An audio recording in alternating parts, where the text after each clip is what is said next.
Hey, what is going on, ladies and gentlemen?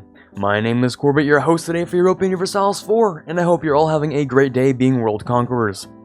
As you can tell from the title, today we're going to cover the topic of how to form Ireland in Quarbit Universalis 4. Ah yes, Ireland, the land of pubs, clovers, potatoes, and hating the English. Now, I have no idea how to pronounce literally anything in the Irish language, so you won't catch me attempting literally anything today. Forming Ireland in EU4 is the first step towards getting the Luck of the Irish achievement, and that's what I'll be showing you today. Quite ironically, as the name of the achievement states, you'll need a little bit of luck with this achievement, since RNG does play a little bit into your starting position. It shouldn't take more than 3 retries to get this achievement, but it only took me 1 retry while filming, and only 1 attempt while seriously going for the achievement. Since it takes until Admin Tech 10 to form Ireland, I'll be showing you the process I went through to conquer the entire island, beat Scotland, and beat England as Ulster, but not quite ruling Britannia. This can be done either really fast or take 5 hours, but shouldn't really take you more than a solid evening to get done. It took me only around 2.5 hours to put myself in a winning position, but it's certainly not a noob-friendly achievement. You need to fight at least 2 wars where you are heavily outnumbered while doing this achievement, so it's kind of important to know what you're doing. Without any further ado, let's hop into the 1444 start date. First off is your regular maintenance before unpausing. Bring down your army maintenance, protect trade in the North Sea, and click your nobles interactions. Luckily for me, I got a pretty good general on both my first and second attempts. Also, make sure to hire an admiral for your light ships to provide you with a lot more money. Your rivals should mainly consist of whoever rivals you first, which is usually the closest OPMs to you. Try to rival them back to avoid making unnecessary enemies, and to save time on your diplomats, don't embargo them right from the get-go. Also, royal marry an OPM of your choice. In my case, I chose Sligo because they're in a good position to help me later on after I take Tyrone. Munster is also a great option due to them having the only fort in Ireland, so winning a siege race is made easier if you can leave them towards the end of your conquest when you can easily stack the troops needed. A quick disclaimer here, be sure to check the alliances of the OPMs around you. The first time I tried recording footage, literally everyone around me had allied either Scotland or England. Needless to say, this is restart territory, since I can assure you it's nearly impossible to beat either from the beginning. Alright, disclaimer over. Now, hire 2 infantry and immediately start fabricating a claim on Tyrone. Your wars are going to be fast and bloody. Aggressive expansion from Ireland has pretty much a non-existent impact on anyone else in Europe. So the best thing to do is kill as fast as possible and try to get the autonomy taken down as early as you can. I find it extremely lucky that in my game, England wanted to vassalize me, and so they extended an alliance. This definitely made my life significantly easier, but isn't that all necessary for the achievement since you'll be killing them anyway. Try and sell your transports to anyone who'll buy them for the best price. It varies game to game, but you can generally make a decent sum of 30 to 50 ducats at the beginning of the game. It might also be a good investment to get as many barks as you can. Having those light ships gives you more firepower than the transports when you'll be fighting Scotland, but also pay a bit for themselves. Since your situation will definitely be different from mine, you'll have to figure out your own diplomatic maneuvering. Pretty much anything that'll spare you from a war with England or Scotland, and you're good to go. Ulster's starting position gives you 3 potential targets, Leinster, Tyrone, and Tyrconnell. Leinster starts off allied to England, so if you can tear them apart, I can guarantee it'll make your game so much easier. Other than that, it's hard to tell you what to do after this point. Try not to enter a war with more than 2 enemies if you can help it. If you're feeling confident, then 3 might be okay.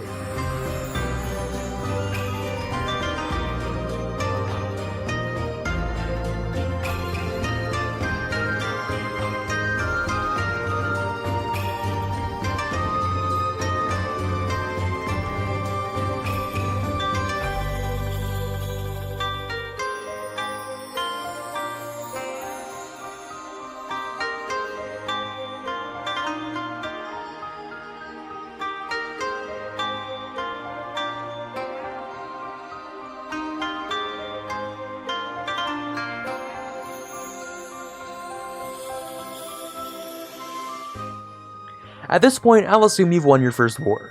In my game, Tyrconnell actually won a war against Tyrone after they were declared on, meaning I got an extra province without the extra hassle. First things first, redeem any missions you fulfilled for the 3 claims. Trust me, these speed up the process an absolute ton. Then raise the autonomy on all of your freshly conquered provinces. Hopefully at this point, England is still occupied with the 100 Years' War. The longer they're distracted away from Ireland, the better for you. Wasting no time at all, look for your next target. Anyone with a few allies that you can take down easily, yep, go ahead. Need to take out any loans? Go straight ahead. Your increase in development, even if it's not cored yet, will give you a larger loan size. If I haven't made it clear yet with the 4 times I've said it, your conquest should be quick and consistent. Just keep feeding yourself land super fast so both Scotland and England can't swipe any away from you. Unfortunately, I got myself caught in an attrition war with Brittany, which cost me some valuable time. When your previously conquered land is now cored, it's time for one of my favorite strategies ever. Full coring and feeding the clergy high autonomy land removes the autonomy effects for taxation. In short form, feed the priests land and you make bank. The clergy won't ever cause a disaster because their influence caps at a certain point. From there, it's essentially rinse and repeat for a while until you're ready for the next step. Feed yourself land, raise its autonomy, and give it to the clergy.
When will you know you're ready for the next step? Well, you've either just conquered all of Ireland except for Pale, or you've just been declared on. If you've been declared on by Scotland, welcome to the easy money. This is literally the easiest war you'll pretty much ever fight, regardless of how far you are in Ireland. Okay, I'm exaggerating a bit, but the strait between Ireland and Scotland is dummy easy to defend. You just need to build up a navy capable of smashing whatever Scotland has left, while draining their manpower and money.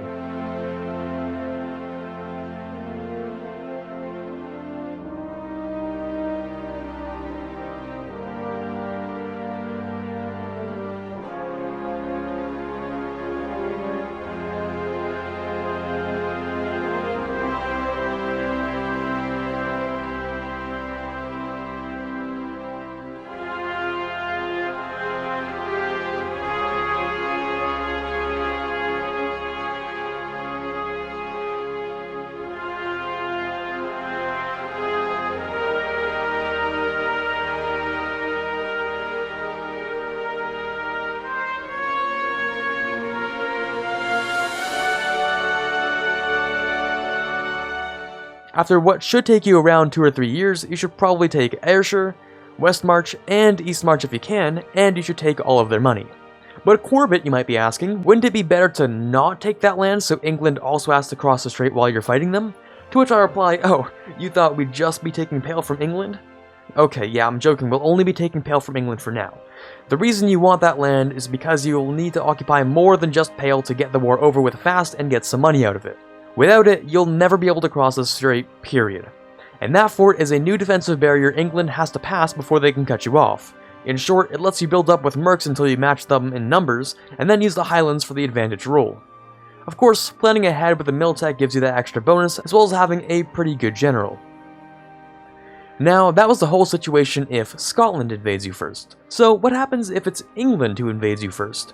Well, Scotland and England in most games are going to be rivals with each other, so you can count on England relying 100% on naval invasions for about 80% of the time. If that happens, you're stuck in an attrition war for a long time while continuously blocking England off from your shores. If they manage to land and you don't win the fight, then 90% of the time it's game over, you had a good run. But if you make it to the end, then it's free Pale and a good lot of money from England. That truce with England should last you long enough to invade Scotland, unless of course they try to invade you immediately after, and well, we know how that story goes. In my game, I actually declared on England myself because I knew they were weakened from 2 wars and possibly rebels. It also helps that their allies were pretty bad, so defending my shores was fairly easy.